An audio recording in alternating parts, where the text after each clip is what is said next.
I'm just now bouncing back. I'm just now rebounding from the whole beef with G Unit and 50 and all of that. I just got like if the beef with G Unit was an airplane, I just landed. I just got off that plane, man. You know what I'm saying? And I ain't even go get my bags out the baggage claim. I walked away. I left them bags, man. You know what I'm saying? So, for 50, man, like I'm never.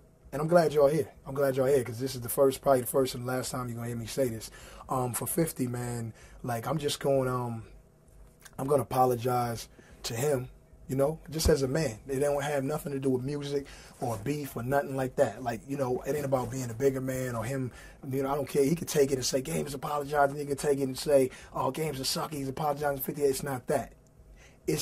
I'm apologizing for me, to him, to Dre, to Jimmy Iovine, to Eminem, to our fans, because if you think about what Interscope was when we were gelling, man, we were it.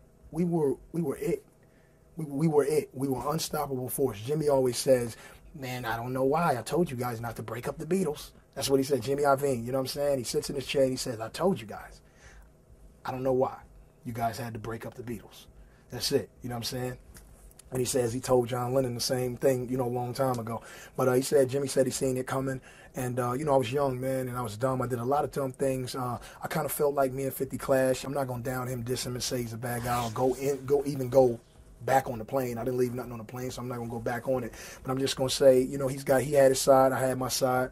My back was against the wall. I did what I felt was necessary for my career to have longevity and for me to survive in hip-hop and music, to be around till I'm Quincy Jones age and thereon. And not only to be around till I'm Quincy Jones age, but to fall in that mode, to be a Quincy Jones. I did what I felt that I had to do at that time.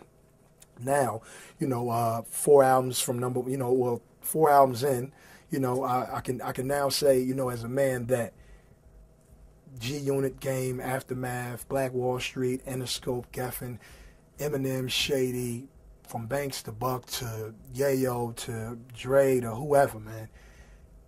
If it would have kept going, endless paper, millions of albums sold, because we were great together. Me and 50, I'm not gonna down him, diss him, and say he's a bad guy or go back on the plane. I didn't leave nothing on the plane, so I'm not gonna go back on it. But I'm just gonna say, he had his side, I had my side.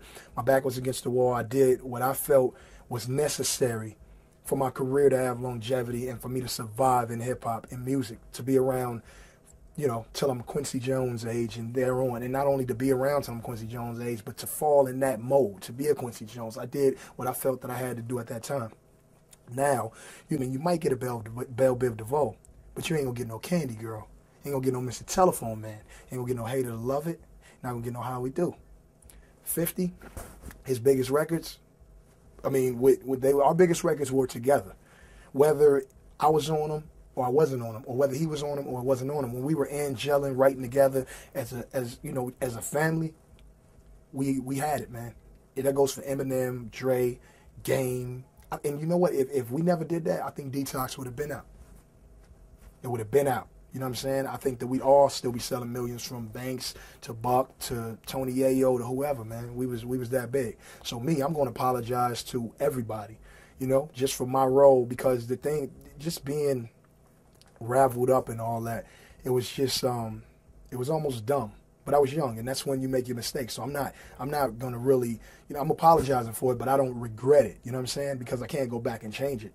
You know what I'm saying? I can only change 4 albums from 4 albums in. I can now say, as a man that G Unit, Game, Aftermath, Black Wall Street, Interscope, Geffen, Eminem, Shady, from Banks to Buck to Yayo to Dre to whoever, man. If it would have kept going, endless paper, millions of albums sold, because we were great together. Me and when it's all said and done for me, you look back on my career, however I go out. If I go out like Biggie and Pac went out, then that's just that. If I go out on top and I just walk out, if I go out on bottom like some of the unlucky or not so much mentioned, hip-hop artists that did their thing but just didn't get, the mention that they deserve, if I go out like that, it's all fine with me, because I did what I came to do in my career. I touched a lot of people. I sold a lot of records, man. I'm still a figure in hip hop. I don't like when people call me West Coast because I ain't never just been West Coast. I'm from the West Coast. I'm from Compton, so that goes without saying. But I am hip hop. I'm not saying I'm Lil Wayne or I'm the best rapper in the world. I'm not saying I'm Jay-Z, but I'm game, and I'm something to deal with.